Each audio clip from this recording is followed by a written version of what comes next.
Hello, and welcome to History on Blast, episode 33, Mr. Poe's Wild Ride. On today's episode, we're going to discuss the tragic demise of American author Edgar Allan Poe and the mystery therein, possibly putting on blast the people that killed him. But first, this month in history. Sunday, October 30th, 1938. 8 p.m. The American radio drama anthology series, The Mercury Theater on the Air, played an episode that will one day become infamous. Actor and future filmmaker Orson Welles narrated an adaptation of the 1898 novel The War of the Worlds by H.G. Wells. No relation. While we now know that the panic that is tied to that broadcasting was largely exaggerated by the newspapers of the time, War of the Worlds is forever tied to a story many of us now know well. The idea that for a short while people believed that an actual Martian invasion had occurred, and the events being told over the radio were live reports. Orson Welles would go on to star, co-direct, and co-write another famous piece of media, Citizen Kane. Hi, I'm Kay, a musical theater nerd. Are you someone with a deep passion for musical theater? Is your significant other, best friend, or some other special someone in your life someone who knows nothing about it? Does it drive you nuts? If so, join us every Wednesday for Tone Deaf, a theater nerd's guide for their musically challenged spouse, where I subject my husband, Warren, that's me, to musicals in front of a captive listening audience. I'm only slightly scared. Tune in every Wednesday for Tone Deaf.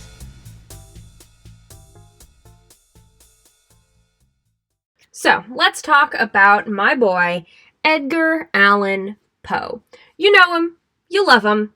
He wrote basically most of the spooky shit that you're probably reading this month. You know, you've got The Raven, The Telltale Heart. I can offer you some more. He had some poetry, so many short stories. Just come down the stairs with me over here, ignore this pile of bricks on your left, and head down this tunnel. You'll find it next to the cask of Amontillado in the back. So, in October, specifically, October 7th, 1849, at 5 a.m., he passed away of mysterious circumstances. He was 40 years old, and his actual state before his death is not only unknown, but massively debated. A man by the name of Joseph W. Walker came across a clearly distressed, delirious man in Baltimore, Maryland on October 3rd. He took the man to Washington College Hospital, and they were never able to explain how he ended up in this condition. They also determined in the course of this that this delirious man was the novelist Edgar Allan Poe. He was buried at Westminster Hall and Burying Ground, but was moved to a new grave with a larger monument that also marks the burial place of his wife Virginia and his mother-in-law. I also need to just take an aside from the wild ride of Mr. Poe for a moment to give you the wild ride of Mrs. Virginia Poe, because after her death and before she was reinterred with him, her bones almost got thrown out because they were moving things around in the graveyard that she was originally buried in because they died like a decade apart, more than. She died when she was only 24.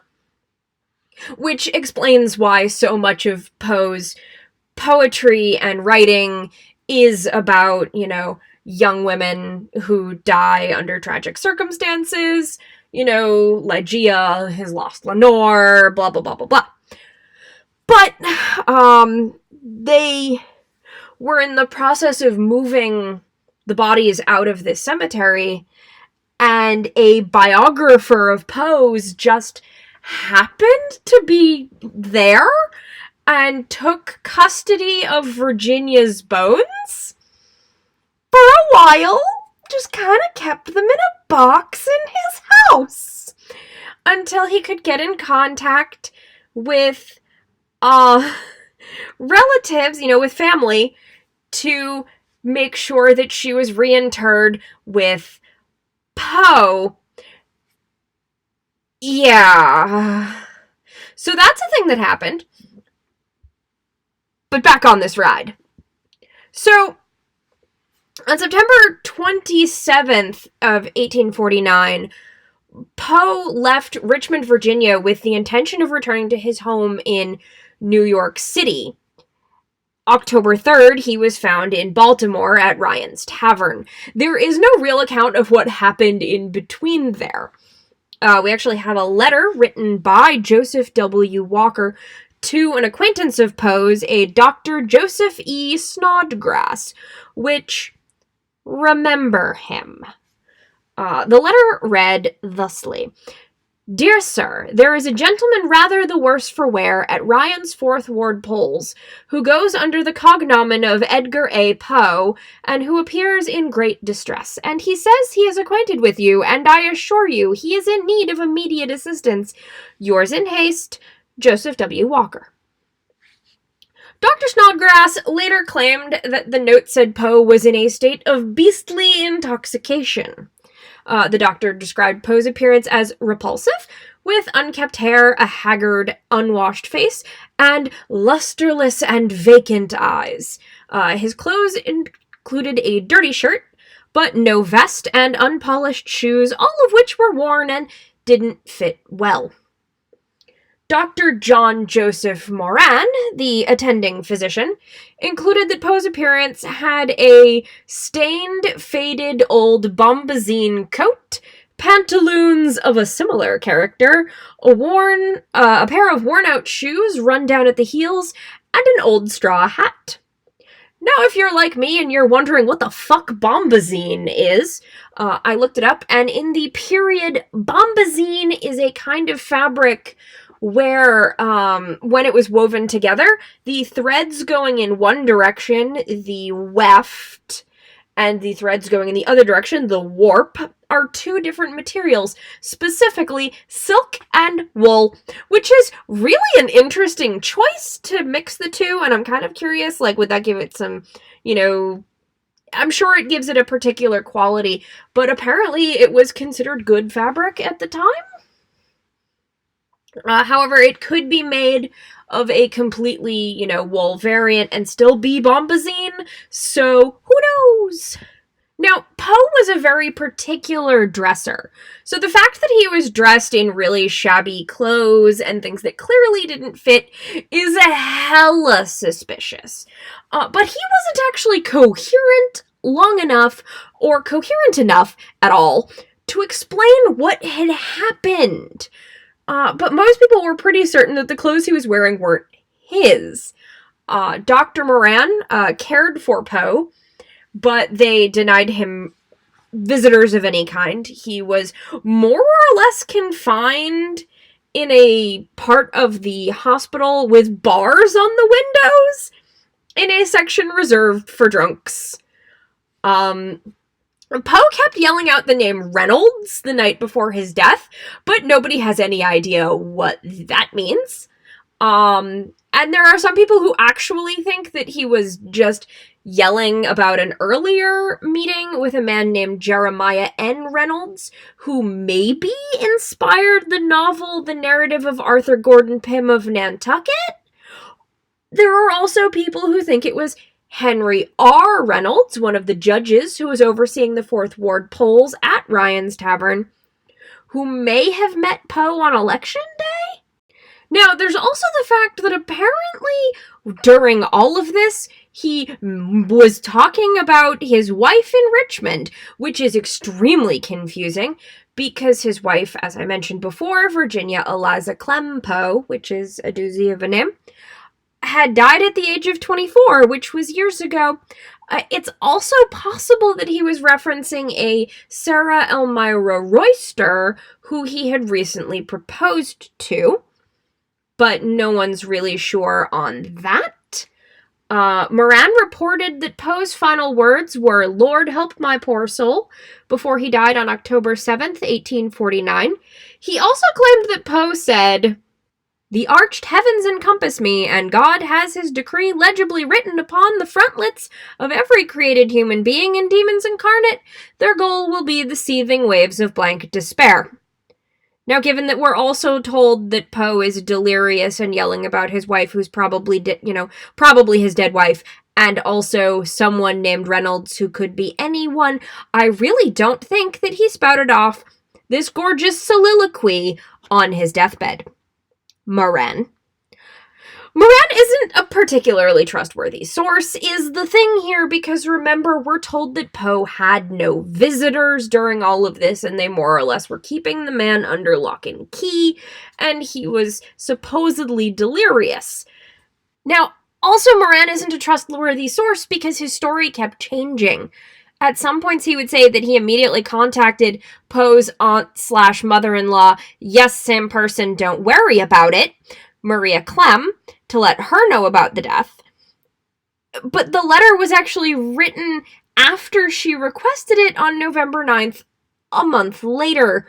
Moran's accounts shift dates at different points. He claimed Poe was brought to the hospital October 3rd at 5 p.m., October 6th at 9 a.m., or on October 7th, the day he died, at 10 o'clock in the afternoon, whenever the fuck that is. For each published account, he claimed to have the hospital records as reference. There was no actual record of any time he was brought in. In fact, if the records ever existed, they've been lost. So, then we get into all of the theories.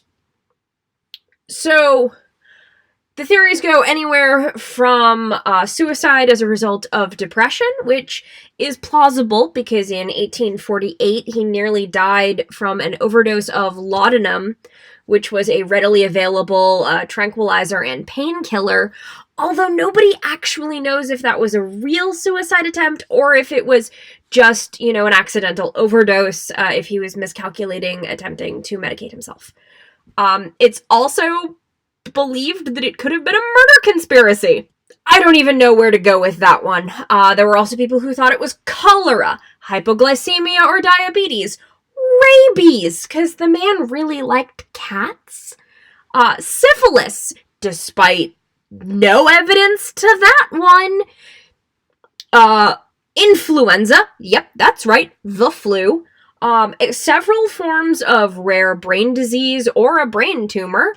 Apoplexy, which is the period term for a stroke, epilepsy, meningeal inflammation, or, and this is my favorite and also my pet theory, cooping. Cooping. Cooping is a ballot box stuffing scam. That's right, it's voter fraud time. Basically, the way this fun one works, you kidnap random people, you drug them, you dress them in random clothes that aren't theirs, and then you send them in to vote for your political party and or candidate. Yep, that's it. It accounts for why Poe was found at a polling place, why he was in clothes that weren't his, and why he was delirious. Poe got cooped. So, people also argue about whether or not alcohol was a key factor in his death.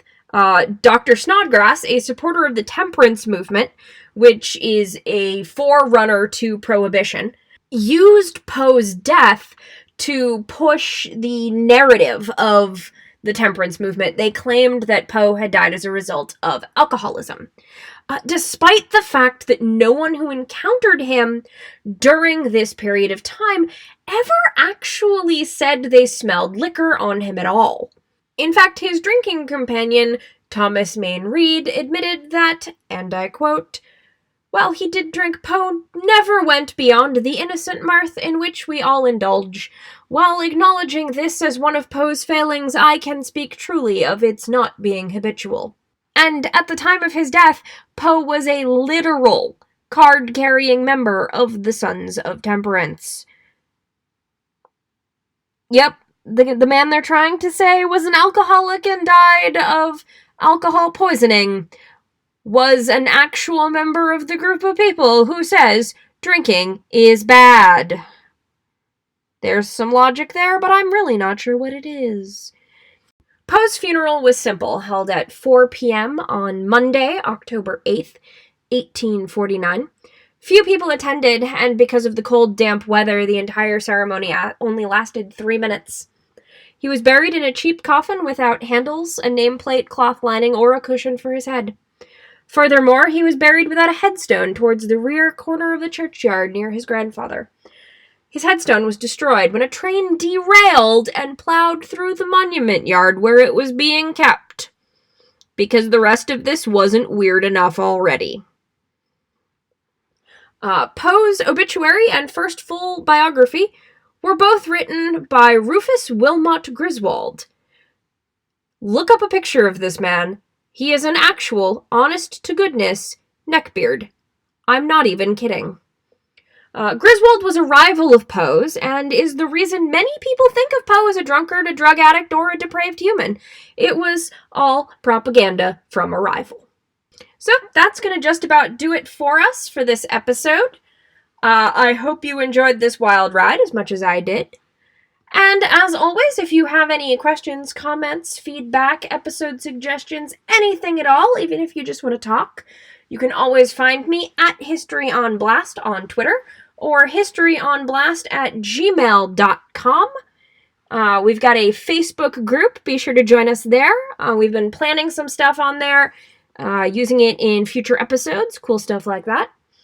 As always, I'd like to thank Defy Them All for the use of their song Keepers of History for the intro and outro of our program. And as always, thank you for listening.